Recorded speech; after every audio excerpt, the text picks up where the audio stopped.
la liquidation judiciaire simplifiée. C'est encore une nouveauté.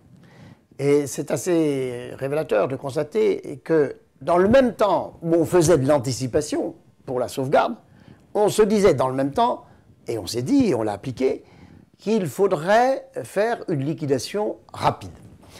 Pourquoi?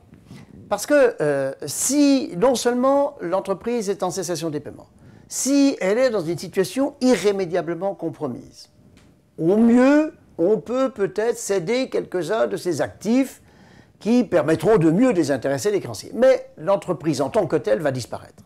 Et à ce moment-là, l'important, c'est que cette disparition se fasse aussi rapidement que possible. C'est l'intérêt de tout le monde. C'est l'intérêt des créanciers en particulier, parce que plus rapidement on constatera que leur créance est irrecouvrable en totalité ou en partie, plus rapidement ils pourront en retirer quelques avantages, si je puis dire, si j'ose dire, au niveau de leur comptabilité et de l'aspect fiscal des choses. Et puis rien ne sert de traîner dans ces cas-là. Alors, face à cette situation, le législateur de 2005, à partir de 2006, avait créé une liquidation judiciaire simplifiée et il apparaissait qu'il fallait 2 jugements. Et dans un avis, la Cour de cassation a affirmé qu'un seul jugement suffisait. Pourquoi l'a-t-elle fait? Pour une raison très simple. C'est que dans ces procédures impécunieuses, chaque fois qu'on prend un jugement, il y a des frais de justice. Si vous prenez 2 jugements, il y a 2 doubles frais de justice. Et dans ce cas-là, eh bien, c'est dommage, il valait mieux faire en sorte qu'il n'y ait qu'un seul jugement. Alors, le législateur, ou plutôt le pouvoir exécutif, le pouvoir réglementaire, a repris sa copie. Ils ont revu le décret pour dire qu'un seul jugement suffirait. Donc, c'est la situation actuelle. Mais il ne faut pas oublier que nous sommes quand même dans une procédure collective.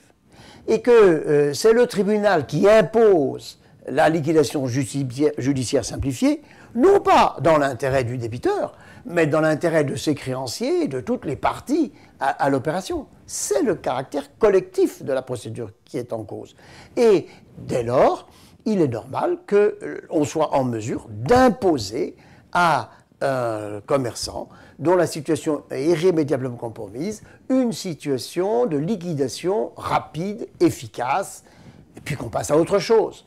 Et c'est même d'ailleurs son intérêt, bien compris, parce qu'il ne sera pas nécessairement, encore que c'est les cas où il peut être responsable, condamné à supporter tout ou partie du passif social, mais il pourra éventuellement reprendre d'autres activités. Le plus vite on tourne la page, le mieux c'est, et c'est ainsi que la procédure est aujourd'hui appliquée.